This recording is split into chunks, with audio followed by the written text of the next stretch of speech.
Gauranga bolite habe pulaka sharira. Hari Hari bolite nayane babenira. So let me just read the translation for all of you, what this means, okay?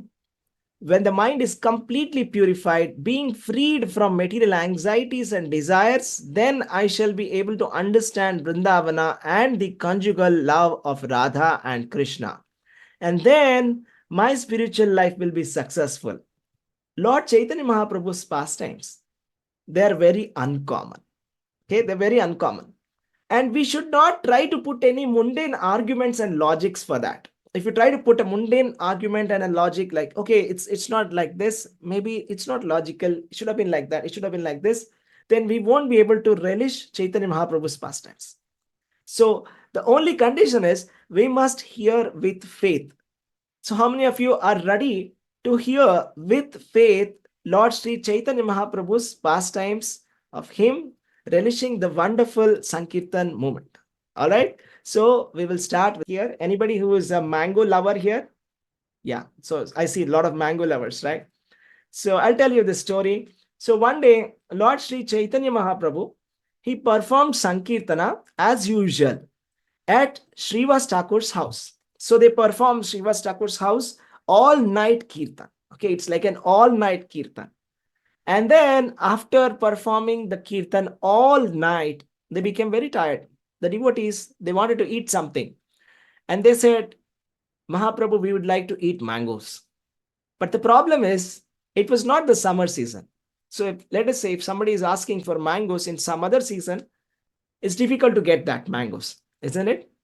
So Lord Chaitanya Mahaprabhu, he said, okay, that's fine. Can somebody get me a mango seed? Okay, then they brought the mango, dried mango seed. And Chaitanya Mahaprabhu, he took that mango seed and he planted right in front of Srivas Thakur's house. And then you know what happened? A fully grown tree with ripe fruits sprouted at the same time. So a tree sprouted in front of everybody's eyes, and it was a fully grown tree, and all the fruits were already there. Okay. And I'll tell you something very interesting. These fruits, okay, they were very ripe, completely ripe. These fruits did not have a seed, nor did it have even the skin. No skin, no seeds. And if you eat that, your stomach will be full. How many of you would like to eat this fruit? Type me in the chat, right? So this is such a wonderful tree. Yes. Yeah, everybody wants to have this, right? So for the pleasure of the devotees, Lord Sri Chaitanya Mahaprabhu manifested a tree there and 200 mangoes were plucked. And then they were offered to Krishna, and then it was distributed. The prasadam was distributed to all the devotees who had come there. Okay, so that's like the pastime number one. So this is like the pastime number one, where Lord Sri Chaitanya Mahaprabhu, he created a mango plant from nowhere. And you know what happened afterwards also? That plant was always there, the tree is always there. And then throughout the year, mangoes used to be growing. And every day the devotees used to come, do the kirtan, sankirtan, and they used to have the prasadam after the sankirtan. Chaitanya Mahaprabhu, he went to the forest of Jharikanda. You know, the state of Jharkhand, we called Jharkhand, right? So it was called Jharikanda at that point of time. And there was a dense forest. Of course, there is still a very dense forest now, but at that point of time, it was still dense. So one day what happened? Chaitanya Mahaprabhu, he wanted to go to Vrindavan. You know, but there was a problem. He could not go to Vrindavan. You know why? As soon as he wanted to go to Vrindavan, everybody would start following Chaitanya Mahaprabhu. When Chaitanya Mahaprabhu is going on the streets, thousands of people used to follow him. And they will be dancing, singing, and repeating after Chaitanya Mahaprabhu. But then Chaitanya Mahaprabhu doesn't want to go like that to Vrindavan. Like, you know, I am like a great guru. See, 1,000 followers are coming behind me. He doesn't want to go in that mood. He just wants to go in the mood of a servant. So he said, I don't want to go like this, that everybody is following me, thousands of people. I don't want to go like this. So then he said, okay, I'll do something. There is a shortcut route through the forest. I don't want to go through the main road, because if I go through the main road, all the public will join me. I don't want to go in that mood to Vrindavan. So he said, I'll go through the forest of Jharika. But then the devotee said, who is going to cook for you? If you're going through the main road, you can go to the house of the Brahmanas and eat food there. But here in the forest, who will cook for you? He says, I don't know. Then they say, okay, we'll send you one assistant cook. Okay, Balabhadra Bhattacharya, we will send him and he will be a cook for you. And then he said, okay, fine, send him. And then so Chaitanya Mahaprabhu and Balabhadra Bhattacharya, they went to the forest. And as they were going through the forest, Chaitanya Mahaprabhu started to chant the holy names of Krishna.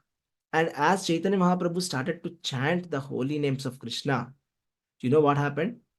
The tigers, the elephants, rhinoceros, boars, they all came there and they gave way to Chaitanya Mahaprabhu. It was such an astonishing scene. And one day, Chaitanya Mahaprabhu in the forest, he was chanting his Gayatri in the river. And then there was a herd of elephants. So many elephants have come there. Okay, there was a group of elephants that came there to drink water. And when they saw Sri Chaitanya Mahaprabhu chanting loudly Hare Krishna Maha Mantra, he took some water and splashed on them. He said, chant Hare Krishna. So then, you know what happened? All the elephants, they fell down and they started dancing, and some of them became unconscious. Some of them were ecstasy, rolling on the floor and all. And you know, something very wonderful happened. After that, the tigers and the deers, who are natural enemies, right? Tiger and deer, they kill each other. The tiger kills the deer, but then they became friends. They embraced each other. And the tiger and the deer, they started to dance. Okay, so the tigers, the deers, and the birds, peacocks, everybody started to dance in ecstasy. Okay, so the trees, the plants also became very jubilant. So the whole jungle was filled with ecstatic love as he danced. And sometimes he was falling down, crying, thinking about Krishna. So this is such a wonderful pastime. You see, even today, if you go to the Jharkhand forest, there is a place, okay, where this pastime has happened. And even now, we can actually see the footprints of all the animals which assembled there. We can see the footprint of Chaitanya Mahaprabhu also on the stone, all the animals' footprints in the middle of a jungle where this incident has happened. Okay, Lord Sri Chaitanya Mahaprabhu ki jai. One day, Sri Chaitanya Mahaprabhu, he went to the Jagannath Vallabha garden. Okay, it was a full moon night in the month of Vaishakha. And then he went to the Jagannath Vallabha garden. And the garden, it was looking like Vrindavan. So the associates of Sri Chaitanya Mahaprabhu were singing that beautiful songs from Gita Govinda. And then Chaitanya Mahaprabhu started to dance. And then something really strange happened. He suddenly saw Lord Krishna. Chaitanya Mahaprabhu saw Lord Krishna. Chaitanya Mahaprabhu became mad in ecstasy because he saw Lord Sri Krishna, and he started running towards Lord Krishna. And when he ran towards Lord Krishna, Krishna smiled and he disappeared from that place. Krishna smiled and disappeared from that place. And then Chaitanya Mahaprabhu was able to smell the scent of Lord Sri Krishna. And as soon as he got the scent of Lord Krishna, he fell down unconscious. So it is a very divine scent of Lord Sri Krishna that it's completely beyond our sense perception. How Lord Krishna would smell, we have no idea what it is. Okay, but Chaitanya Mahaprabhu could smell that. Okay, and he became unconscious. Okay, and then I'll tell you something very interesting. Krishna, he has got 8 lotuses on his body. You know what are the 8 lotuses that Lord Sri Krishna has? He has got 2 eyes which look like lotus flowers. Okay, his eyes are like 2 beautiful lotuses which open. Okay, and you can see that in the form of Lord Jagannath. Okay, Lord Jagannath doesn't close his eyes. He doesn't shut his eyes. How many of you have seen Lord Jagannath eyes? How are they? Right? How is his smile? Right? He's smiling and he's opening his eyes like wide and he's looking at it, right? So those 2 eyes are wide open and they look like lotuses. Okay, that's why he's also called as Aravinda Aksha. Aravinda Aksha means the one who has got eyes like that of lotuses. And then his navel is like a lotus. So it is like a lotus, and indeed, what happens from his navel, a lotus flower comes. Brahma is born from that. Lord Brahma is born from the lotus that is coming from the navel of. That's why he's also called as Padmanabha, right? It's called Padmanabha, means his navel looks like a lotus flower. Okay, and then we talked about his eyes, two eyes, and the lotus, his navel, and then Krishna's face is like a lotus flower. So it is like a fully blossomed lotus. Krishna's face itself is like a lotus, right? So it is, that's why it's called as Padma Mukha. So it's like a Padma Mukha, means his face itself is like a lotus. So now four of them. Now his two hands are like two beautiful lotus flowers. So Lord Krishna's two hands are also like two lotuses. Okay. And then Krishna's feet. What do we compare? When we say Krishna's feet, what do we say when comparison? When we say Krishna's, what feet are they? Lotus feet. Say Lotus feet. Lotus feet, right? He's got two, his 2 feet look like two lotuses. His 2 hands look like two lotuses. And his face is like a lotus. So 5. And then navel 6. And his 2 eyes. So 8 lotuses at the same time. That is how Krishna looks.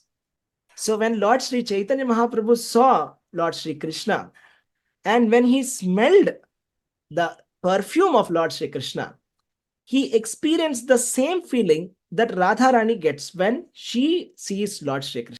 That's why his name is Krishna. Krish Akarshayati iti Krishna. The word Kris is coming from Akarshana. The root word, the dhatu, is coming from attraction. So Lord Sri Krishna attracts everybody. Okay. And what to say about attracting the pious souls, attracting Radharani, attracting the gopis, and attracting Lord Sri Chaitanya Mahaprabhu, who is Krishna himself. So all these pastimes, when we hear them, what do we learn from them? What do we understand from them?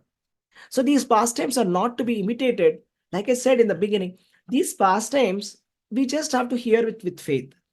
Okay, these are some of the wonderful pastimes. They're very uncommon. They're not normal. Nobody can perform this pastime. Is there anybody in the past who has been able to, experience the same feeling as that of Radharani? Is there anybody who can match the love of Radharani except Sri Chaitanya Mahaprabhu? So this is just like a tip of the iceberg. So we are discussing all of these pastimes, Lord Sri Chaitanya Mahaprabhu, because we are in the movement of Lord Sri Chaitanya Mahaprabhu. And this is the philosophy of Lord Sri Chaitanya Mahaprabhu. And we are following his formula. His formula is always remember Krishna. Whomever he says, remember Krishna, remember Krishna. And anybody who comes in touch with Chaitanya Mahaprabhu, they start to continuously chant the names of Krishna.